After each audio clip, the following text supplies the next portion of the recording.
완벽한 날씨 딱 맞는 playlist 오늘의 selfie I say I'm lucky 세상은 chocolate 삼키자 so sweet 긍정의 지키 lucky girl syndrome. Assalamualaikum warahmatullahi wabarakatuh. Waalaikumsalam warahmatullahi wabarakatuh. Yang terhormat Bapak Dr. Haji Dadang Rahman Munandar, MPC, dosen pengampu selaku mata kuliah pengelolaan pendidikan yang telah hadir dan akan yang telah hadir di presentasi hasil studi kelompok kami dengan materi, konsep, dan implementasi kebijakan pengelolaan satuan unit pendidikan. Sebelumnya, izinkan saya memperkenalkan diri terlebih dahulu. Perkenalkan, nama saya adalah Mpe Ismail dan teman saya Saya Siti Hamidah. Langsung saja ke materinya yang pertama, yaitu akan dijelaskan oleh teman saya. Oke, pertama itu konsep pengelolaan satuan unit pendidikan, itu menurut Undang-Undang Nomor 20 Tahun 2003 tentang Sistem Pendidikan Nasional Pasal 1, satuan pendidikan adalah kelompok layanan pendidikan yang menyelenggarakan pendidikan pada jalur formal, non-formal, dan informal pada setiap jenjang dan jenis pendidikannya.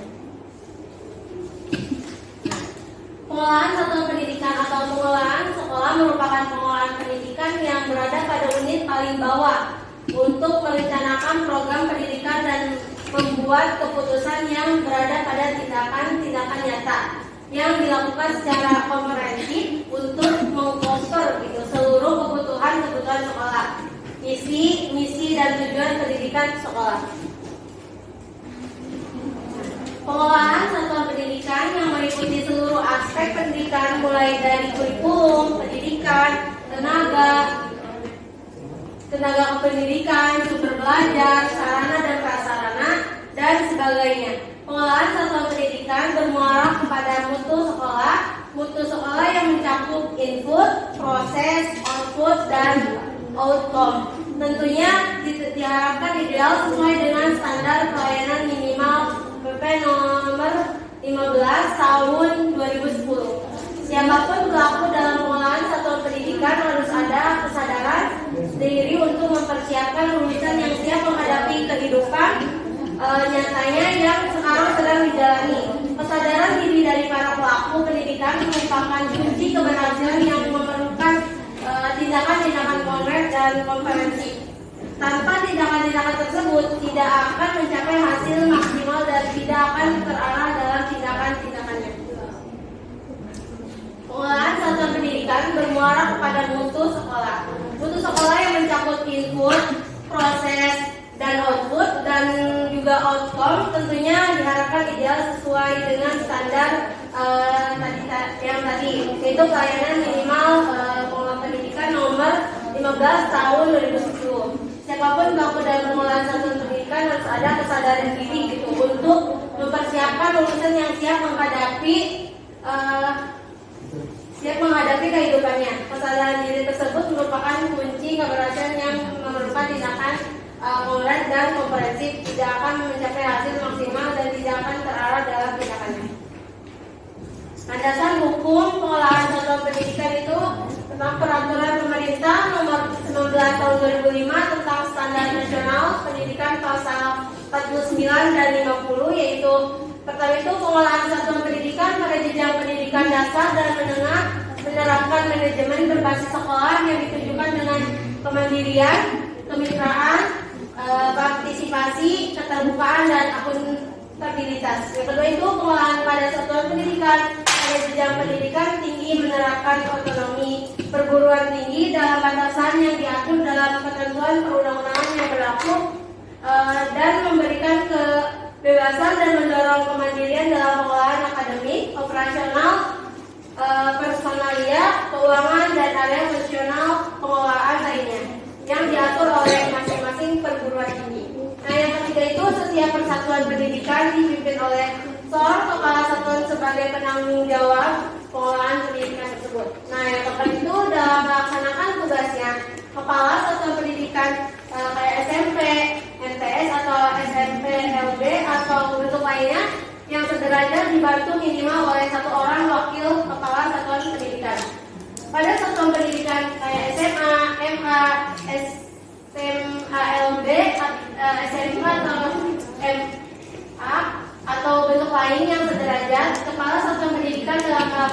tugasnya dibantu minimal oleh tiga wakil kepala satuan pendidikan. Nah, selanjutnya itu ada standar UU Undang-Undang Nomor 20 Tahun 2003 tentang Sistem Pendidikan Nasional pasal 50 dan 51. Itu pertama itu pengelolaan sistem pendidikan nasional merupakan tanggung jawab menteri. Nah, kedua itu pemerintah menentukan kebijakan nasional dan standar nasional pendidikan untuk menjamin mutu pendidikan nasional. Ketiga itu pemerintah atau pemerintah daerah menyelenggarakan sekurang-kurangnya satu satuan pendidikan pada semua jenjang pendidikan untuk dikembangkan menjadi satuan pendidikan yang bertaraf internasional.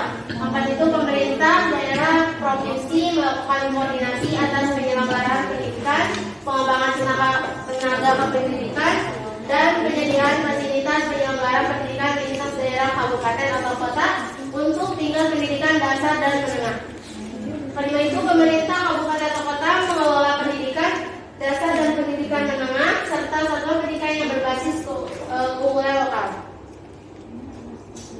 Landasan mengelola satuan pendidikan itu Peraturan Menteri Pendidikan Nasional Republik Indonesia Nomor 19 Tahun 2007 tentang standar pengelolaan pendidikan oleh satuan pendidikan dasar dan menengah.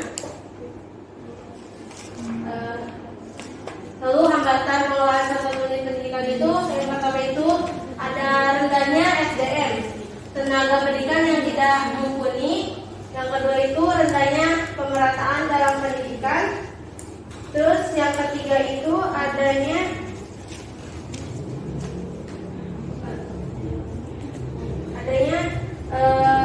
kurangnya motivasi guru untuk belajar, pimpinan yang kurangnya berwibawa, kreativitas yang lemah, mengedepankan formalitas, mengabaikan esensi, dan juga kurangnya fasilitas sekolah belum memanfaatkan program akreditas untuk meningkatkan mutu pendidikan.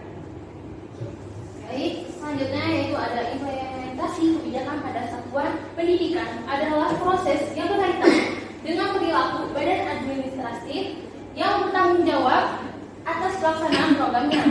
Implementasi kebijakan merupakan bagian dari tahapan dalam proses kebijakan publik yang menjadi salah satu kajian penting dalam ilmu administrasi publik. Nah, di mana yang pertama itu ada implementasi kurikulum tingkat satuan pendidikan atau KTSP, di mana implementasi KTSP itu cara menyampaikan pesan-pesan kurikulum kepada peserta didik untuk membentuk kompetensi mereka sesuai kemampuan dan karakteristik masing-masing. Nah, di sini ada perbedaan kurikulum KTSP dengan kurikulum 2013. Yang pertama itu, kalau kurikulum KTSP itu materi disusun untuk memberikan pengetahuan kepada siswa, sedangkan kurikulum 2013 itu materi disusun untuk seimbang mencakup kompetensi sikap, pengetahuan, dan keterampilan. Yang kedua perbedaannya, untuk kurikulum KTSP itu pendekatan pembelajaran adalah siswa diberitahu tentang materi yang harus dihafal. Siswa kayak hafalin ini, kayak dihafal pokoknya. Lalu untuk kurikulum 2013 itu pendekatan pembelajarannya berdasarkan pengamatan, pertanyaan, pengumpulan data, penalaran, dan penyajian hasil melalui pemanfaatan berbagai sumber-sumber belajar. Lalu yang ketiga perbedaannya, untuk kurikulum KTSP itu penilaian pada pengetahuan melalui ulangan dan ujian, sedangkan perbedaan kurikulum 2013 itu penilaian otentik pada aspek kompetensi, sikap, pengetahuan, dan keterampilan berdasarkan portofolio. Selanjutnya yang kedua ada implementasi kebijakan Merdeka Belajar, di mana pengelola sekolah berperan dalam implementasi kebijakan Merdekaan Belajar dengan memberikan umpan balik kepada kepala sekolah, mendorong evaluasi implementasi pembelajaran, dan memfasilitasi kepala sekolah dalam mempelajari dan menerapkan prinsip-prinsip kurikulum kemerdekaan. Lalu yang ketiga, kurikulum merdeka. Lalu yang ketiga itu ada penyusunan kurikulum operasional satuan pendidikan atau KOSP, di mana acuan dalam menjalankannya itu pembelajaran di sekolah. KOSP itu juga harus disesuaikan dengan keadaan yang sebenarnya karena setiap satuan pendidikan memiliki karakter kurikulum yang berbeda-beda. Nah, sampai sini ada yang bertanya, mungkin aku arahin aja ya dari kelompok 1 sampai kelompok 14. Mungkin dari kelompok 1 dulu. Saya Rakalisa dari kelompok 1 izin bertanya, bagaimana peran teknologi informasi dan komunikasi dalam meningkatkan efektivitas pengelolaan satuan unit pendidikan? Berikan contoh konkretnya. Terima kasih. Perkenalkan, saya Rizky Mola dari kelompok 2 izin bertanya, bagaimana kebijakan pengelolaan satuan unit pendidikan ini dapat diadaptasikan dengan perkembangan zaman? Terima kasih. Yuk. Baik, saya izin bertanya, saya Olesa Satria Rusdianda dari kelompok 3. Tadi kan kelompok kalian sudah menjelaskan konsep pengelolaan satuan unit pendidikan. Izin bertanya, mengapa penting bagi pelaku pendidikan untuk mempersiapkan lulusan yang siap menghadapi kehidupan nyata? Terima kasih. Perkenalkan, nama saya Rima dari kelompok 5. Bagaimana upaya yang dapat dilakukan untuk menciptakan mutu dan kualitas pendidikan yang sesuai dengan standar pendidikan? Terima kasih. Dari kelompok 6. Bagaimana kebijakan pengelolaan satuan unit pendidikan dapat disesuaikan untuk menangani perbedaan kebutuhan pendidikan di wilayah perkotaan dan pedesaan? Terima kasih. Kelompok 7 itu kan tadi di slide 6 mengenai apa yang PP nomor 15 tahun 2010, banyak banget kalimat kesadaran diri, meningkatkan kesadaran diri. Nah, itu gimana caranya meningkatkan kesadaran diri bagi para pelaku pendidikan? Izin bertanya, saya dari kelompok 8. Bagaimana strategi yang tepat dalam mengelola sumber daya manusia untuk meningkatkan kinerja guru dan siswa? Ya, saya Syifa dari kelompok 9. Tadi kan dijelasin tentang Merdeka Belajar ya. Apa sih peran pengelola sekolah dalam implementasi kebijakan Merdeka Belajar? Perkenalkan, nama saya Sri Novita dari kelompok 10. Saya ingin bertanya, apa dampak dari kebijakan Merdeka Belajar terhadap pengelolaan satuan unit pendidikan di daerah terpencil? Terima kasih. Tahu beberapa hambatan. Oh ya, saya Paman dari kelompok 11. Tadi kalian sudah memberikan beberapa hambatan, tahu beberapa hambatan contohnya kayak SDM, maupun dan lain-lain. Coba kalian berikan solusi dari hambatan-hambatan tersebut agar pengelolaan satuan unit dapat terus berjalan. Ya, perkenalkan, nama saya Ilma Isneni dari kelompok 12. Pertanyaannya, bagaimana peran pemerintah, sekolah, dan guru dalam implementasi kebijakan pendidikan satuan unit pendidikan? Terima kasih. Perkenalkan, izin bertanya, nama saya Nadia dari kelompok 13. Saya ingin bertanya, bagaimana sih cara mengukur keberhasilan implementasi kebijakan pendidikan? Iya, terima kasih. Perkenalkan, nama saya Nadia. Izin bertanya, tadi kan telah dijelaskan ya pengelolaan satuan pendidikan. Nah, untuk pertanyaannya, bagaimana konsep dasar pengelolaan satuan unit pendidikan yang efektif? Itu bagaimana? Terima kasih, efektif. Dari semua kelompok, mungkin izinkan kami berdiskusi terlebih dahulu ya.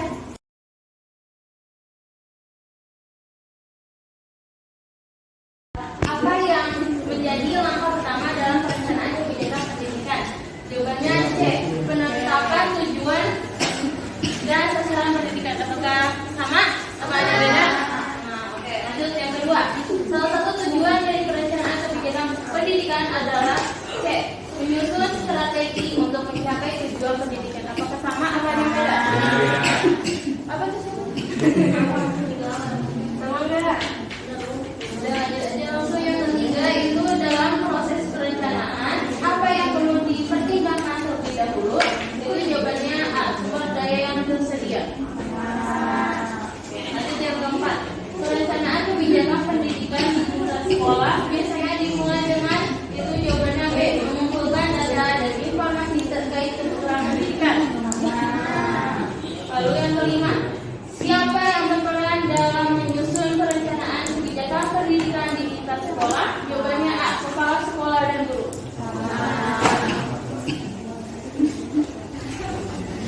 Oke, yang ketujuh, apa tujuan utama dari pengorganisasian dalam implementasi kebijakan pendidikan? Nah, untuk jawaban saya itu mengalokasikan sumber daya secara efektif dan efisien.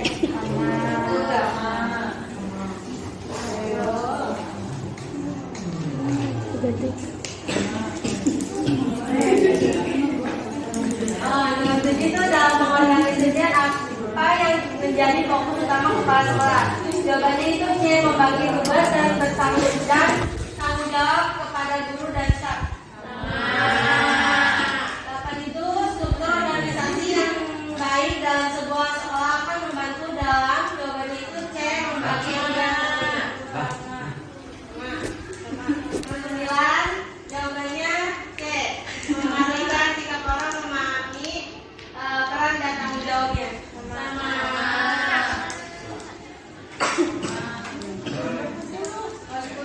Siapa yang bertanggung jawab atas pengorganisasian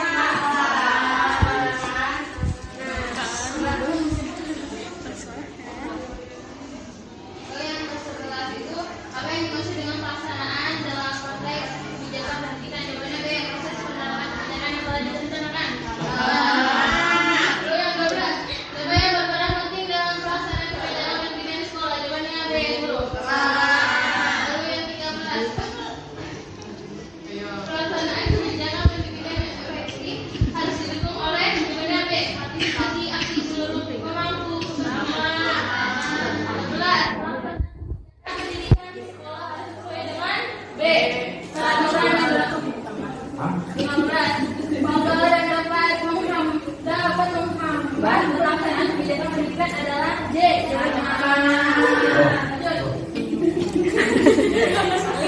Nomor 11, apa tujuan utama dari pengawasan dalam implementasi kebijakan pendidikan? Jawabannya B, memastikan kebijakan yang terencana.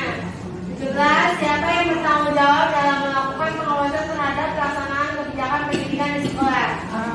Kepala sekolah. Jawabannya benar nggak?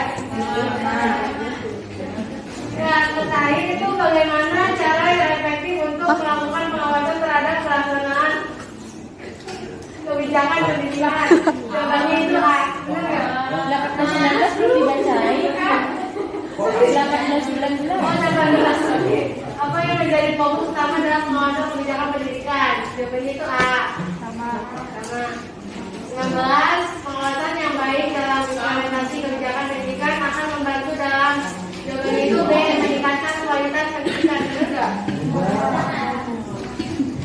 20, jawabannya A. Benar nggak? Sama. Oke. Silakan dijawab. Oke. Selanjutnya kita mau kami menjawab pertanyaan dari setiap kelompok.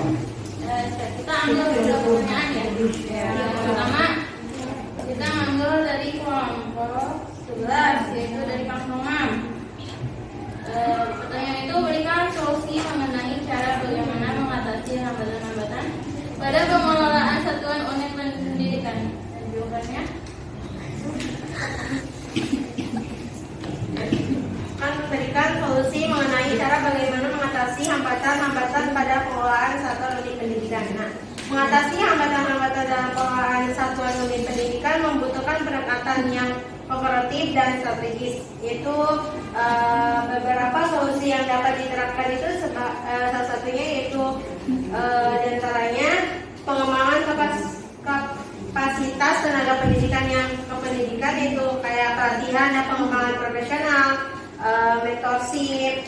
Terus yang kedua itu peningkatan kualitas manajemen itu kayak perencanaan yang matang, penggunaan teknologi. Terus ketiga itu ada penguatan komunikasi dan kolaborasi. Salah satunya itu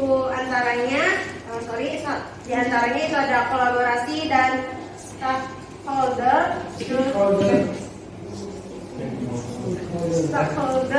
terus ada transparansi dan akuntabilitas. Terus keempat itu ada penyediaan sarana dan prasarana yang memadai, diantaranya yaitu investasi infrastruktur, pengembangan lingkungan belajar yang kondusif. Terus yang terakhir itu ada pengelolaan sumber daya keuangan.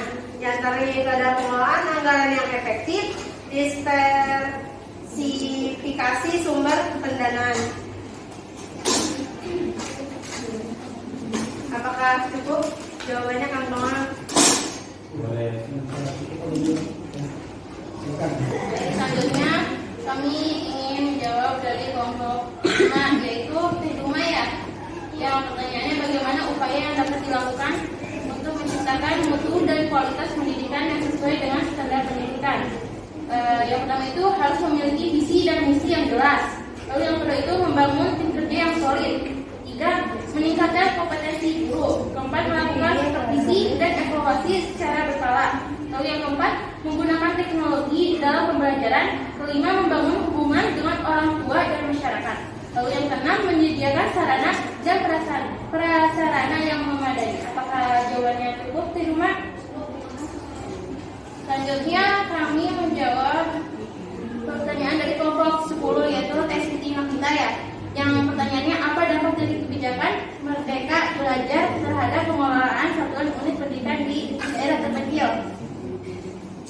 Mungkin kebijakan Merdeka Belajar berpotensi untuk meningkatkan kualitas pendidikan di daerah terpencil dengan memberikan lebih banyak otonomi kepada satuan pendidikan dan mendorong inovasi dalam pengelolaan pembelajaran. Apakah jawabannya oke, Nafisa?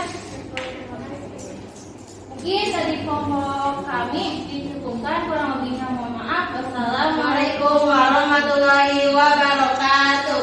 Waalaikumsalam.